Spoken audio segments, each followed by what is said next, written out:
Welcome back. ಸ್ವಲ್ಪ ಕಡಲೆ ಬೀಜ ಎಲ್ಲಾನು ಬಿಡಿಸಿದೆ. ಈ ತರ ಹುರಿದು ಎತ್ತಿಟ್ಕೊಬಿಡ್ತೀನಿ, ಚಟ್ನಿ ಮಾಡ್ಬೇಕಾದ್ರೆ ಈಸಿ ಆಗುತ್ತೆ ಅಂತ ಹೇಳಿ. ಕ್ಯಾರೆಟ್, ಬೀಟ್ರೂಟ್, ಪಪಾಯ, ಶುಂಠಿ, ಕಲ್ಲಂಗಡಿ ಹಣ್ಣು ಎಲ್ಲಾನು ಪೇಸ್ಟ್ ಮಾಡ್ಕೊಂಡು ಐಸ್ ಕ್ಯೂಬ್ ಅಲ್ಲಿ ಹಾಕಿ ಫ್ರೀಸ್ ಮಾಡಿ ಎತ್ತಿಟ್ಕೊಳ್ತೀನಿ. ಡೈಲಿ ಜ್ಯೂಸ್ ಮಾಡ್ಕೊಳಕ್ ಆಗಲ್ಲ ಅಂತ ಹೇಳಿ ಈ ತರ ವಾರಕ್ಕೊಂದ್ಸಲ ಮಾಡ್ಕೊಳ್ತೀನಿ ಅಷ್ಟೇ. ಡಿಮಾರ್ಟ್ ಇಂದ ನೆನೆನೆ ಸ್ವಲ್ಪ ದಿನಸಿ ಐಟಮ್ಸ್ ಎಲ್ಲ ತಂದಿದ್ದು. ಅನಾವಶ್ಯಕವಾಗಿ ಯಾವ್ದು ತರಲ್ಲ ನಾನು. 1 ಮಂತಿಗೆ ಎಷ್ಟು ಬೇಕೋ ಅಷ್ಟೇ ತರೋದು. ಹಂಗೂ 3000 ಬಿಲ್ ಆಗೈತೆ. ಡಿಮಾರ್ಟ್ ಹೋದ್ರೆ ಅದ್ ಹೆಂಗ್ ಬಿಲ್ ಆಗಿ ಹೋಗ್ಬಿಡುತ್ತೋ.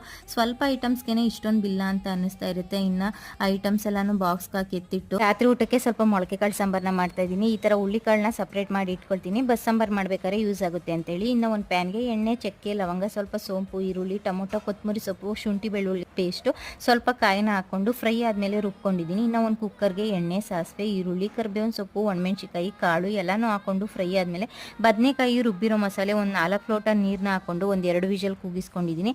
ಇನ್ನು ಇದಕ್ಕೆ ಕಾಂಬಿನೇಷನ್ ಆಗಿ ಪೂರಿನ ಮಾಡ್ಕೊಂಡಿದ್ದೆ. ನನಗೆ ಈ ತರ ಮೊಳಕೆ ಕಾಳು ಸಾಂಬಾರ್ಗೆ ಪೂರಿ ಅಂದ್ರೆ ತುಂಬಾನೇ ಇಷ್ಟ ಆಗುತ್ತೆ.